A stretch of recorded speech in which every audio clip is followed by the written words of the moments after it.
சொந்தக்கார் இறந்துட்டாங்க. யாரு? சொந்தக்கார் இறந்துருக்காரு. சரி, அந்த அடப்புன்னு சொல்லிட்டு கோயிலுக்கெல்லாம் போகக்கூடாதாங்க. அதெல்லாம் ஒண்ணும் கிடையாதுப்பா. நீ உலகத்தை மற, உனக்குள்ள பாரு, அவ்வளவுதான். எல்லாமே தெரியும். நீ இறந்தவரே வந்தாலும் வந்துருவார் நீ கூப்பிட்டா. பொது சமூகத்தை நீ மறக்கிற வரைக்கும் உனக்குள்ள இருக்கிற உண்மையை பார்க்கவே முடியாது. சரி, நன்றி.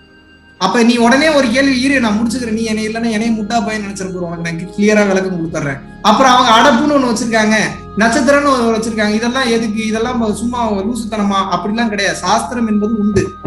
விஷயம் தெரியாதவனுக்கு தான் சாஸ்திர சம்பிரதாயம். எதுக்கு?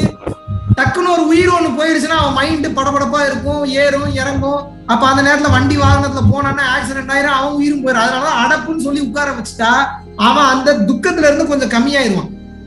அதனால அவன் உயிரை பாதுகாக்கிறதுக்கு தான் அந்த வேலையை பண்ணாங்களே தவிர அதுக்கு இதுக்கு எந்த விதமான சம்மந்தமும் இல்லை.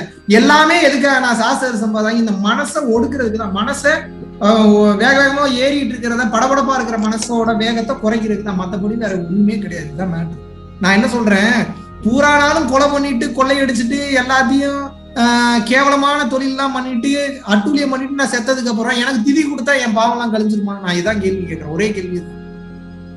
எப்படி கழியும்? அப்ப என்ன? திதி கொடுப்பது என்பது நம்மளுடைய மன திருப்திக்காக. முடிஞ்ச அளவுக்கு நான் காப்பாத்த ட்ரை பண்ண, காப்பாற்ற முடியல. இதுக்கப்புறம் இந்த அளவுக்கு நான் சிறப்பா பண்ணணும். வருஷம் உங்க திருப்திக்கு தான் பண்றீங்க, அவங்க திருப்திக்கு பண்ணல. மைண்ட்ல வச்சுக்கீங்க. இவ்வளவு பெரிய விளக்கம் கொடுத்தா தான் நீங்க ஒரு விஷயத்த ஸ்ட்ராங்கா நம்புறீங்க. என்ன பண்றது? ஸ்ட்ரெயிட்டாவே அதனாலதான் சொன்னா அது அவசியம் இல்லைன்னா மைண்ட்ல வச்சுக்கீங்க. நம்மளுடைய மனதிற்கு தான் எல்லாமே. வெறும் ஐடியா மட்டும்தான் என்னோடது. மக்கள் நல்லா இருக்கணும் அப்படின்றது. அந்த ஐடியாவுக்கு உண்டான மெட்டீரியலைஸ் பண்ணக்கூடிய விஷயங்கள், நன்கொடைகள் கொடுக்கக்கூடியது எல்லாமே நீங்கள் தான். நீங்கள் இல்லாமல் இது சாத்தியமே இல்லை. பல உயிர்கள் பசியார போது அந்த வேலைகள் தினமும் போயிட்டு இருக்கு. வள்ளலார் சொல்வது போல ஜீவகாருண்ய ஒழுக்கம் என்பது உங்களது வாழ்வில் அனைத்து செல்வங்களையும் அனைத்து புண்ணியங்களையும் தேடி தரக்கூடிய மாபெரும் ஆற்றல் மிக்கது. சிவானந்தர் சொல்லியிருக்கிறாரு, வள்ளலார் சொல்லியிருக்கிறாரு, அகத்தியர் சொல்லியிருக்கிறாரு, போகர் சொல்லியிருக்கிறாரு. எல்லா சித்தர்களும் சொல்லக்கூடிய விஷயம் அதுதான். ஸோ புண்ணியத்தை சம்பாதிங்க, உங்களோட வாழ்க்கை சுபிட்சமாக மாறும்.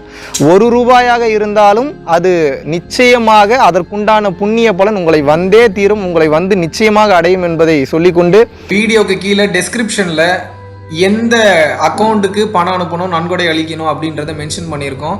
வாழ்க வளமுடன். குருவே சரணம்.